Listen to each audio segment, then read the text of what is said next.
महाराष्ट्राचं हे वैशिष्ट्य आहे की एखादी मोठी दुर्घटना घडली, दुर्घटना घडण्याचं या सरकारला काही पडलेलं नसतं बरं का. अशा दुर्घटना घडल्या आणि दाबल्या गेल्या त्यांना काय फरक पडत नाही. आता ते गोरेगावच्या त्या कॉन्सर्टचं येत आहे, तुम्हाला काय वाटतं अशा कॉन्सर्ट मुंबईमध्ये किती होत असतील? माझं म्हणणं आहे शुक्रवार शनिवारच्या रात्री अशा हजारो पार्ट्या, रेव पार्ट्या सुद्धा होय मुंबईमध्ये होतात. आणि मुंबईत कशाला, आता मी पुण्यामध्ये जातो ना, पुण्यात पण माझं घर आहे, पुण्यात पण हे जातो, तिथे पण हे कॉमन आहे. तिथली तर आजूबाजूची सगळी फार्म हाऊसेस शुक्रवार शनिवार रविवार रात्री, विशेषतः शुक्रवार शनिवारच्या रात्री तरुणांनी भरलेली असतात. परदेशातली मुलं पुण्यामध्ये प्रचंड प्रमाणावर शिकायला आहेत, मुंबईमध्ये आहेत. हे आता आय टी हब्स वगैरे निघत आहेत, त्यातली पोरं आहेत, आय टीमधली पोरं आहेत, कॉल सेंटरची मुलं आहेत, हीच मुलं आणि कॉलेजची मुलं. आणि सगळ्यांकडे पैसे आहेत, आज लाखो रुपये मिळत आहेत, पगार मिळत आहेत लोकांना, या आय टीमधल्या लोकांना, कॉल सेंटरमधल्या मुलांना. कधी त्यांनी या वयामध्ये एवढा पैसा पाहिला नाही. आणि जबाबदारी काही नाही, कुणाला लग्नच करायची नाही आहेत, त्यांना लिव्ह इन रिलेशनमध्ये, लव्ह इन रिलेशनशिपमध्ये, पार्टी रिलेशनशिपमध्ये, अवरली रिलेशनशिपमध्ये मजा येते आणि ते एन्जॉय करतात. त्यामुळे त्याचा एक भाग नाईट लाईफ आहे. गोरेगावला जर ती 2 मुलं मेली नसती आणि त्यामुळे त्याची चौकशी झाली नसती तर ती पार्टी झाली गेली तुम्हाला कळलं असतं? नसतं कळलं. कळत नाही. त्या रात्री 1000 पार्ट्या झाल्या असतील. अरे या कर्जत खोपोलीला जाणं रात्री, तुम्हाला कुठेही गेला तरी तुम्हाला दुरून पार्टीचा आवाज येईल. ते माझ्या मित्राचं फार्म हाऊस आहे, एक राजकीय मित्र आहे, त्याचं मोठं फार्म हाऊस आहे, त्याच्यावर मी जातो बऱ्याच वेळा. आजूबाजूला जेवढे फार्म हाऊस आहेत सगळीकडे रात्री पार्ट्या चालू असतात. आणि या पार्ट्यांसाठी तो एक वेगळा विषय घेईन मी कधीतरी, की या पार्टीसाठी केवळ तुम्हाला ऑनलाईन मैत्रिणी मिळतात. पार्टी एन्जॉय करायला तुमच्याबरोबर तुमच्या गाडीतून येते, एन्जॉय करते, तुम्ही एन्जॉय करता, सगळं आलं त्याच्यामध्ये. तिथे छोटे छोटे हे हब्स पण असतात त्यांचे सेक्स करण्याकरता वगैरे वगैरे.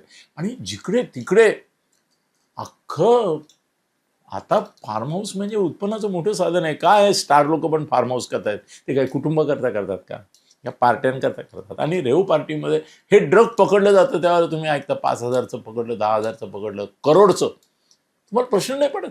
अरे 10,000 करोडचं आज एक पकडलं, पण 999 सुटतात तेव्हा एक पकडलं जातं.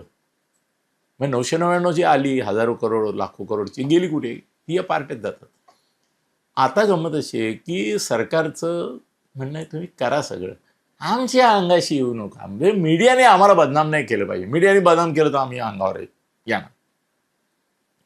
आता बघा, आर पाटलांनी डान्स बार बंदी केली. अजितदादांचा विरोध होता, किंवा सगळ्या मंत्र्यांचा विरोध होता, पण त्यांनी एक गुटखा बंदी आणि डान्स बार बंदीची भूमिका घेतली, ती नैतिक होती. आणि त्यांनी त्याचं कॅम्पेन फार आर पाटील फार हुशार होते.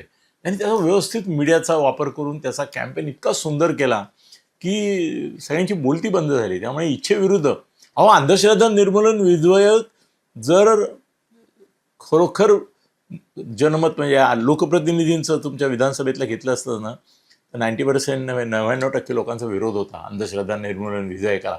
तेही असंच दबावाखाली दाभोळकरांच्या आणि यांच्या ते केलं गेलं. आणि मीडियाने फार मोठा रोल, आपल्या महाराष्ट्रामध्ये मराठी मीडिया विशेषतः फार प्रभावी आहे. राज्यकर्ते घाबरतात कोणाला तर मराठी मीडियाला घाबरतात आणि त्याच्या दबावाखाली अनेक गोष्टी करतात. त्यातली ती गोष्ट आहे, हानिकारक आहे का आहे, अनैतिक आहे का आहे, बेकायदेशीर आता झालंय. पण सरकारला ते अशा पार्ट्या बिरट्या हे ते वगैरे याच्यामध्ये काही आक्षेपार्ह वाटत नाही. आणि मग त्यांच्याकडे सोपा उपाय काय, बंदी. डान्स बारविषयी स्वतःच आर पाटलांनी भरपूर मीडियाला उत्तेजन दिलं, बातम्या पेरल्या. मीडिया असं एक लॉबी आहे, अँटी लॉबी पण असतेच ना, ती लॉबी त्यांनी उभी केली. जसं अंजली दमानियाला आता एक स्ट्रॅटेजिक मिशन देऊन उभं केले गेले. का मीडिया तिच्याकडे जातो, का मीडिया जातो तिच्याकडे, कसा मॅनेज होतो मीडिया, का मीडिया फक्त तिची व्हर्जन्स देतो, ती जे बोलेल ते दाखवतात. खरं म्हणजे ती जे बोलते ना त्याच्याबद्दल प्रत्येकाबद्दल तिच्यावर खटले होऊ शकतात डिफेमेशनचे, ते तिच्यावर करून उपयोग नाही. तिचं जे दाखवतात ना त्यांच्यावर करायला पाहिजे, कारण त्यांच्यामुळे लोकांना कळतं. पण मीडियाविरुद्ध जाण्याचं कुणाच्या गांडीत दम नाही ना. त्यामुळे ती जे बोलेल ते तसं तसं दाखवतात ते. ज्या दिवशी हे मीडियावर खटले व्हायला सुरुवात होतील ना, की तिचं जे बोलते बेजबाबदारपणाने, बेजबाबदारपणे, कसलेही पुरावे नाही किंवा खोटे पुरावे किंवा सरकारच तिला कागदपत्र पुरवतं. एक लॉबी आहे सरकारमध्ये, सरकार नसतं, काही 2 व्यक्ती आहेत, त्याच तिचा उपयोग करून घेतात, तिला ते सगळं पुरवतात. पण एक लॉबी करते ना ती. आज तिने सगळे प्रश्न महाराष्ट्रातले बाजूला टाकावेत अशी इच्छा होती. आणि खरात वर का कॉन्सन्ट्रेट केलंय सरकारने, कारण सरकारची 99 प्रकरणं दबतात त्याच्यामुळे. पण ज्यावेळेला ते अंगाशी येते वाटते ते लगेच कारभारी करतात. आता डान्स बारचं आरआरने कॅम्पेन करून बंद पाडलं, गुटखा बंदी केली, अंधश्रद्धा निर्मूलन कायदा केला, हे सगळे जसे झाले ना, आता अंधश्रद्धा निर्मूलन कायदा नितेश राणेंनी पुढाकार घेतलाय, त्याच्यामध्ये सुधारणा होणार आहेत बऱ्याच. आणि हिंदू धर्माला छेद देणाऱ्या अशा काही ज्या प्रथा हे आहेत, नवीन गोष्टी घडल्या आहेत, त्या निरस्त करून नवा कायदा येणार आहे. त्याला खूप विरोध होणार, खूप मोठी मीडिया लॉबी त्याच्याविरुद्ध प्रचार करणार. आता नितेश राणेची त्यात परीक्षा होणार आहे की ते नवं अंधश्रद्धा निर्मूलन सुधारित विधेयक तो मंजूर करून घेऊ शकतो का नाही. फडणवीसांचा त्याला पाठिंबा आहे, भारतीय जनता पक्षाचा पाठिंबा आहे, राष्ट्रीय स्वयंसेवक संघाचा पण अंधश्रद्धा निर्मूलन विधेयकात सुधारणा करायला पाठिंबा आहे. पण मीडिया ते करायला खूप विरोध करणार, ते चिकित्सा समितीकडे वगैरे पाठवून बरंच लांब होईल. पण एक पाऊल टाकतोय नितेश राणे, पण ते वेगळं आहे. पण आता मला असं वाटतं की सगळ्यात सोपा मार्ग काय, बंदी. आता ज्या राज्यात दारूबंदी आहे ना, तिथली स्थिती काय आहे सांगा. गुजरातमध्ये चला तुम्ही, जातो तुम्ही, मी जातो ते अहमदाबादला जातो किंवा ते तिथे सिल्वासा वगैरे आहेत, तिथे काही 1-2-4 ठिकाणं आहेत तिथे माझे उद्योगपती मित्र आहेत, त्यांचे तिथे प्रोजेक्ट्स आहेत, जातो मी त्यांच्याकडे. तुम्हाला महाराष्ट्रात जेवढी सहजपणे दारू मिळेल त्याच्यासाठी दुकानात जावं लागतं, कारण अधिकृत दुकान आहे. त्याच्यापेक्षा सोपेप्रमाणे नुसतं पानवाल्याला सांगितलं तिथल्या की मला अमुक लेबलची अमुक बाटली पाहिजे, 15 मिनिटात तुम्ही जिथे आहात तिथे तुम्हाला बाटली मिळते. गुजरातमध्ये दारूबंदी आहे अजिबात. गुजरातमध्ये जेवढी मुबलक दारू मिळते संपूर्ण गुजरातमध्ये, अहमदाबादमध्ये असं 99% हॉटेलमध्ये तुम्हाला हवी ती नुसती दारू नाही. अहमदाबादमध्ये तर सेक्स रॅकेट मोठी आहे. इकडे पण जिथे दारूबंदी आहे, जिथे दारू ओपन आहे तिथे तर आहे, पण जिथे दारू बंदी आहे तिकडे सुद्धा मी बघतो की दारू आणि बायका प्रचंड प्रमाणावर अवेलेबल आहेत. आणि विशेष म्हणजे मुंबईचं आता काय करणार सरकार, दारूबंदी करणार. दारूबंदी करा म्हणजे महाराष्ट्रात दारूबंदी नाही येणार, यांचं उत्पन्नाचा सोर्स असल्यामुळे. पण डान्स बार बंदी केली, मग ऑर्केस्ट्रा निघाले. मुंबईमध्ये आज एवढा ऑर्केस्ट्रा लोकप्रिय आहे, 1000 ऑर्केस्ट्रा चालतात, परवानगी घेऊन चालतात ऑर्केस्ट्रा. 99% ऑर्केस्ट्रा बार हे डान्स बारच आहेत, मध्ये फ्लोअरच असतो. पोलिसांना ॲक्च्युली अशा तऱ्हेची बंदी हवी असते, कारण त्याच्यामुळे महिन्याला साधारणतः 5 लाख, 10 लाख, 25 लाख, 50 लाख एवढे हप्ते आहेत ऑर्केस्ट्रा बारचे पोलीस स्टेशन्सना. मंत्र्यांना देखील आहेत. लायसन्स परमिटसाठी काय जीव टाकले जातात तुम्हाला काय सांगू. त्यावेळेला असं होतं, काही लोक म्हणतात ते दारूबंदी खात्यामध्ये काय ठेवलं आहे, उत्पादन शुल्क म्हणजे काय. उत्पादन शुल्कचा मंत्री जर खाणारा असेल तर असं म्हणावं लागतं की नाही, खाणारा असेल तर वर्षाला 1000 करोड रुपये नुसते लायसन्स परमिटमधून मिळवतो, ट्रान्सफरमधून मिळवतो.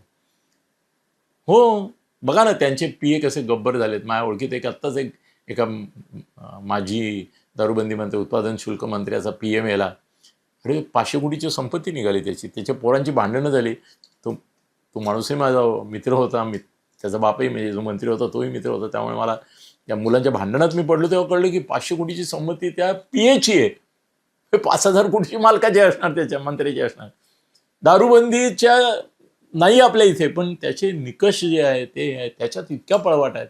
त्यामुळे उत्पादन शुल्क वगैरे सोडा.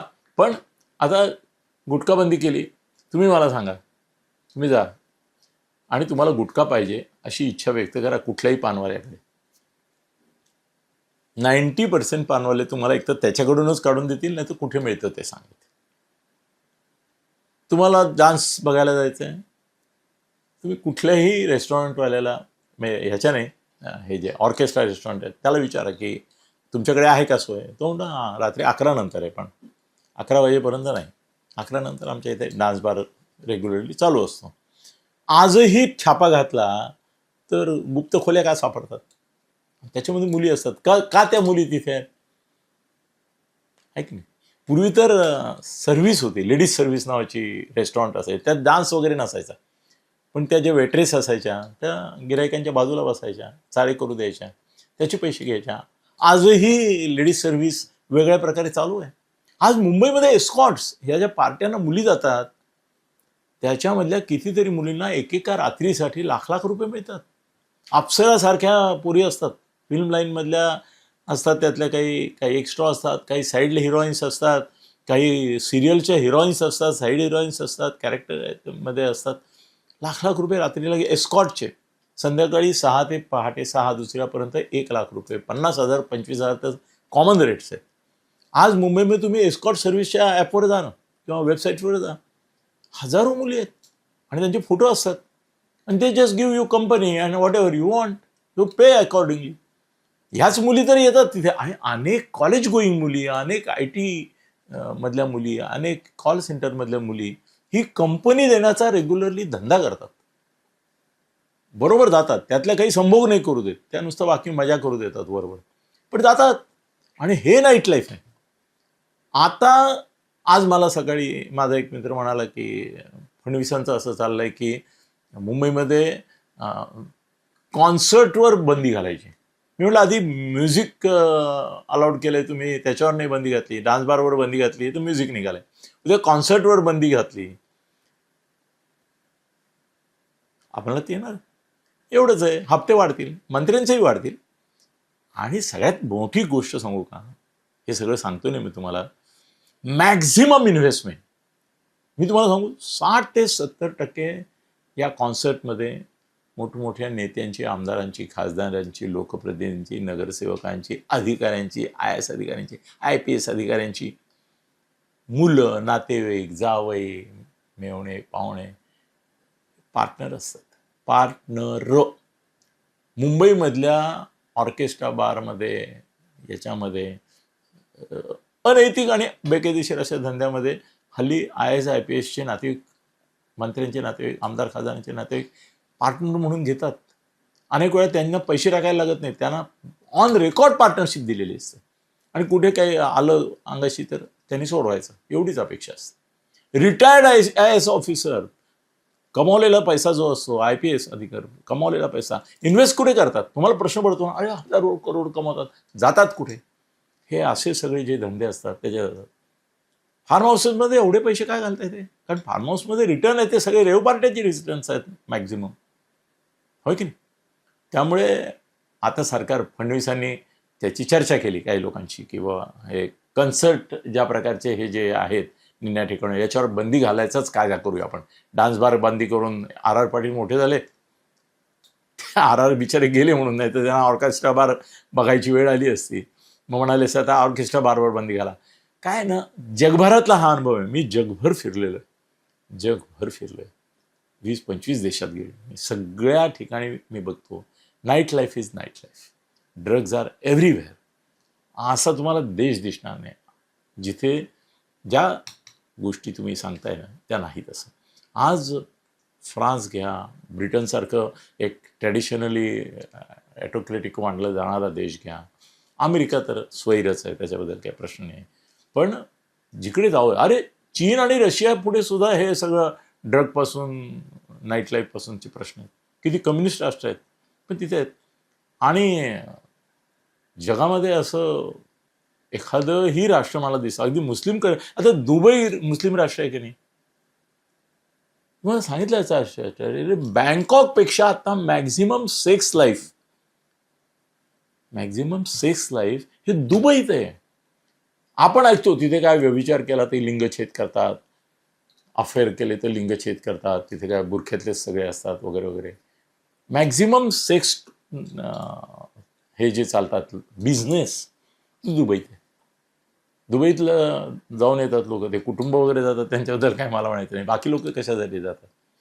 जवळ आहे, 2 तासात पोचतात, स्वस्त आहे आणि लाईफ तेच आहे जे तुम्हाला बँकॉकमध्ये मिळतं, थायलंडमध्ये मिळतं, कंबोडियामध्ये मिळतं, व्हिएतनाममध्ये मिळतं. त्यांचे बॅकग्राऊंड लक्षात घ्या ना, नाही का? अहो हाँगकाँग चीनमध्ये आलं तरी हाँगकाँगमधून नाईट लाईफ करता प्रसिद्ध आहे. कम्युनिस्ट राजवट वगैरे नाही काही. त्यामुळे फडणवीसांना बंदी घालायची असेल कॉन्सर्टवर तर घाला. ते कदाचित असं म्हणतील की मग त्या कॉन्सर्टला अमुका पाहिजे, हे पाहिजे. हे सगळे परमिट लायसन्स घेऊन सुद्धा जे काय करायचं ते करतात. आणि एक लक्षात ठेवा की मध्यंतरी त्या हिच्या नवऱ्याला पकडलं होतं ना, राष्ट्रवादी काँग्रेसच्या महिला अध्यक्षाच्या खडसेच्या रोहिणी, ते कुठे रेव पार्टीत गेले होते मोठ्या, कुठे म्युझिक होतं तिथे, काय होतं ते एका फ्लॅटवर करत होते. आज मुंबई पुण्यामध्ये काय सगळ्या मोठ्या शहरांमध्ये मोठमोठे अपार्टमेंट्स फ्लॅट्स याच्यामधून छोट्या मोठ्या 5 लोक 10 लोक 20 लोक यांच्या ज्या पार्ट्या चालतात, ज्या पुन्हा ड्रग सेक्स स्वैराचार याच्याच असतात, त्या नाही थांबवता येणार तुम्हाला. तुम्ही रेव पार्ट्या म्हणजे अशा ओपन ज्या आहेत त्या जरी थांबवायला गेलात तरी त्यातून पळवाटा निघणार. त्या काय असतील ते मला माहिती आहे, ते मी आत्ता तो विषय बोलत नाही. तुम्ही म्हणाल पळवाटा कशाला सांगतोस, पण तुम्ही सरकार कायदा आणणार आता या कॉन्सर्ट पार्ट्यावर, प्रचंड बंधनं घालणार, पोलिसांना टाईट करणार. आणि पोलिसही जाऊन सांगतात त्या लोकांना, अरे जरा सेक्शन गरम आहे, साहेब नवीन आला ना की धाडी टाकतो, का त्याला हप्ता वाढवून घ्यायचा असतो. आधीचा PI किंवा तो जो सिनियर इन्स्पेक्टर असतो किंवा ACP DCP काय कमिशनर काही ठिकाणी, तर त्याला आपला हप्ता वाढवून घ्यायचा असला की तो पहिला गेल्या गेल्या सेक्शन गरम करतो, टाईट करतो, धाडीवर धाडी टाकतो. येतात सगळे ग्रुपने, साहेब काय महिन्याचं आहे ते सांगा. तर तुम्हाला सांगितलं तर आश्चर्य वाटेल, ही जुनी गोष्ट आहे. त्यामुळे मी आता तुम्हाला सांगतो की ठाणे जिल्ह्यामध्ये भेसळीचं तुमच्या ऑइल म्हणजे पेट्रोल आणि डिझेल भेसळीचं एवढं मोठं रॅकेट पहिल्यापासून की एक कमिशनर इथला पोलिसचा हा महिन्याला 1,000 करोड रुपये नुसते भेसळवाल्यांकडून घ्यायचा. आणि पोस्टिंगसाठी त्या काळामध्ये इथे किती दिले जात असतील विचार करा. आज ट्रॅफिक कमिशनरच्या पोस्टसाठी, असिस्टंट कमिशनरच्या सीमेवरल्या पोस्टसाठी काय रेट चाललेत, आधी पण काय होते माहिती काढा ना. शेवटी फडणवीसांना कायदा करायचा असेल त्याने कॉन्सर्टवर बंदी घालणारा कायदा करावा, पण अपार्टमेंटमध्ये आता जे चालतं त्याला नाही बंदी घालता येणार. आणि ही अपप्रवृत्ती, विकृती काही म्हणा तुम्ही त्याला, अनैतिकता ही जगभर आहे. आणि बाबा भोंदू लोकांच्या सेक्सप्लॉयटेशनबद्दल, लैंगिक शोषणाच्या कथांबद्दल बोललं जात आहे. आज बाबा बुवा महाराज निदान लोकांच्या समोर आहेत. आज कॉर्पोरेट क्षेत्रामध्ये जे लैंगिक शोषण चाललं आहे त्याच्या तुलनेत बाबा बुवा महाराज हे करत असलेलं लैंगिक शोषण 0.5% सुद्धा नाही, इतकं कॉर्पोरेटमध्ये चाललं. उघडा डोळे बघा नीट. धन्यवाद.